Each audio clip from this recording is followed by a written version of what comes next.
Olá, gente! Esse é mais um vídeo para o meu canal. Hoje eu vou contar um pouquinho para vocês a respeito de como é que foi a minha viagem para Israel, a Terra Santa. E se você não viu ainda meu vídeo sobre o Egito, eu vou deixar o link aqui embaixo.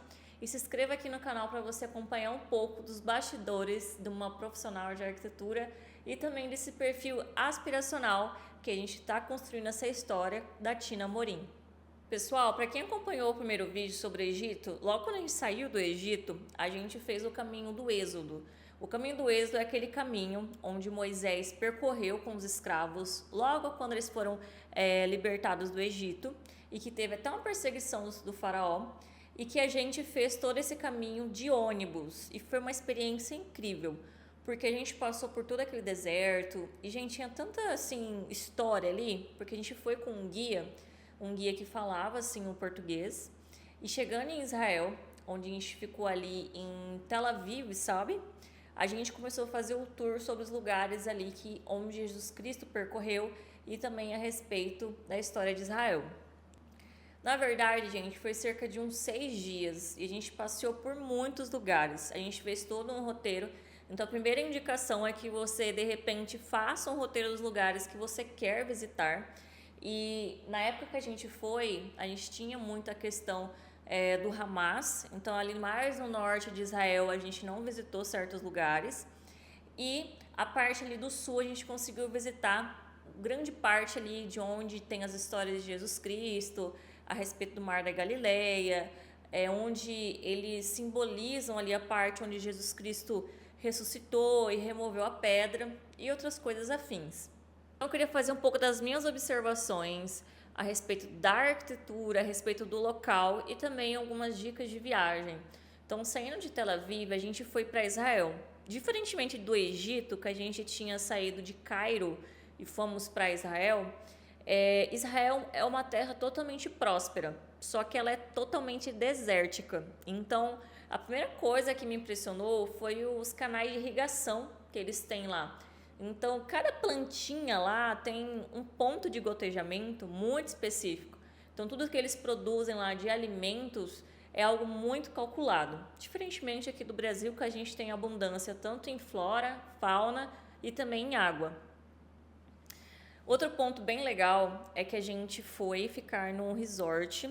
Esse resort, ele tinha uma piscina que era feita com a água do Mar Morto.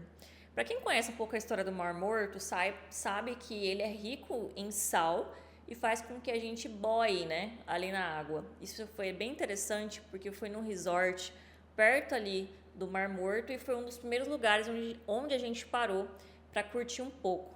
E, gente, é tão incrível a diversidade de coisas que tem lá, porque, assim, no trajeto do Egito para Israel, como posso explicar? Não tem praticamente nada, não tem flora, não tem árvore, é desértico. Então, assim, a gente vê exatamente aquela história que Moisés libertou os escravos e como Deus proveu eles ali por 40 anos no deserto, então é algo realmente incrível.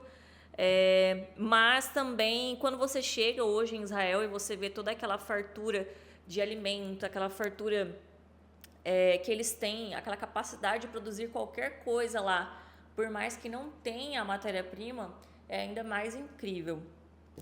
Passando de lá, gente, com relação aos lugares, o hotel que a gente ficou, esse primeiro, que vou até deixar uns trechos para vocês verem, ele era totalmente incrível. Então, ele era completo. Ele é praticamente um resort mesmo. Eles gostam muito de colocar lagos ornamentais, porque lá é quente, né? Apesar que nós fomos numa época onde o clima é mais ameno. A gente foi ali na época, meio de janeiro, dia 25 de janeiro, mais ou menos. E o clima era um pouquinho mais ameno, então tava friozinho. Mas na época do calor, nos contaram que lá chegava a 40 graus. Então, assim, é sem condição de fazer certos passeios também. Outro passeio que eu amei muito foi a Torre de Massada, que foi construído pelo rei Herodes. Eu acho que foi uma das visitas mais incríveis. A gente ficou o dia inteiro praticamente para visitar esse local, junto com o guia. que também entendia muito de história, entendia muito do contexto tanto bíblico quanto o histórico, né, e arquitetônico. E nessa torre ali, nesse palácio de Herodes, que era uma casa ali, uma das casas que ele tinha, que era num ponto mais alto. Inclusive tem até um filme a respeito disso, né? De quando os romanos atacaram ali esse palácio do Herodes.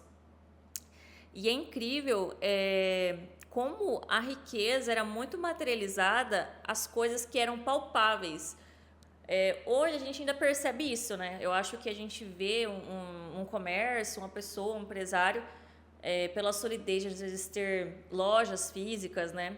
Mas desde a antiguidade, a arquitetura, ela sempre foi um braço direito de poder e de status. Então, quanto mais propriedades aquele rei tinha, mais castelos, mais poder ele tinha. Então, era o mesmo raciocínio do Egito.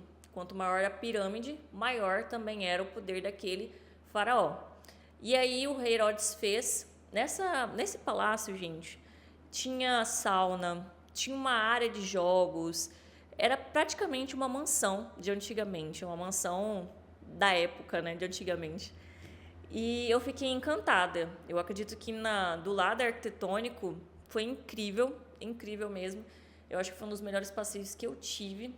E o mais interessante é que a gente subiu num bondinho, sabe? Até em cima da parte de cima ali daquela montanha. E toda essa parte, quando a gente foi nessa época, por questão da guerra, muita gente não estava visitando esses locais.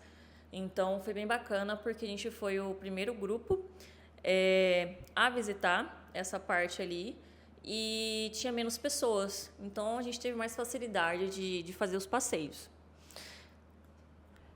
Pessoal, outro passeio que eu amei realizar foi o passeio de barco no Mar da Galileia.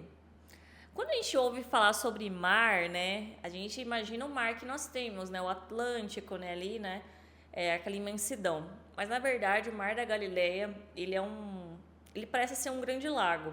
Como lá é desértico, qualquer quantidade de água já é considerada mar, porque lá a água é algo que é ouro, né, é muito raro, né? E lá no Mar da Galileia nós fizemos um passeio, assim, muito interessante. E aí o nosso comandante, ele tinha uns hinos em hebraico, que inclusive foi muito emocionante de verdade. E a gente também fez algumas leituras da Bíblia, né? Quando Jesus Cristo realizou alguns milagres ali no Mar da Galileia, que nem, por exemplo, caminhar sobre as águas, né, com discípulos. E o mais legal é que a gente sente aquele lugar espiritual. Então, assim, independente da sua religião, né? Eu sou evangélica, mas você sente que há uma paz naquele local. E às vezes até se justifica um pouco do porquê que as pessoas às vezes querem tanto ali dominar aquelas terras, porque realmente é um clima diferente. Teve outra coisa muito legal que a gente fez lá, que foi onde Jesus Cristo realizou o primeiro milagre, que foi num casamento. Ele transformou, né, a água em vinho, e nós realizamos o nosso casamento. Então foi um momento muito especial.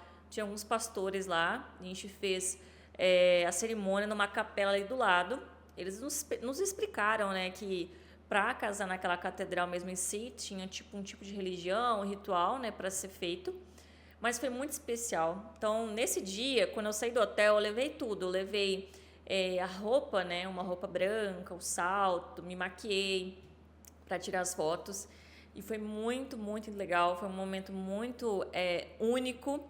E estava um pouquinho frio também. Então, eu me casei, estava meio frio. Mas foi uma experiência super especial casar em Israel. Eu acho que é uma experiência inexplicável.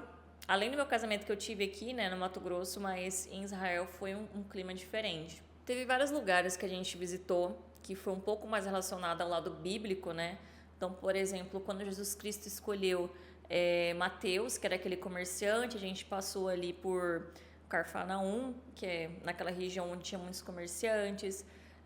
Nós passamos também em Jerusalém, então a gente conheceu o grande templo, né, o Templo Santo. A gente não conseguiu entrar, só podia ficar ali por fora mesmo, né? E Jerusalém, a gente conheceu também a rua onde Jesus Cristo caminhou, né? Que eles simbolizam onde Jesus Cristo caminhou. com os últimos minutos de agonização dele. Também nós conhecemos aí toda a estrutura, né, do templo ali de Davi, que foi construído em Jerusalém. Então, a parte das escadas, né, se você conhece um pouco mais assim da história, fala a respeito de você se arrepender dos seus pecados quando você sobe nas escadas.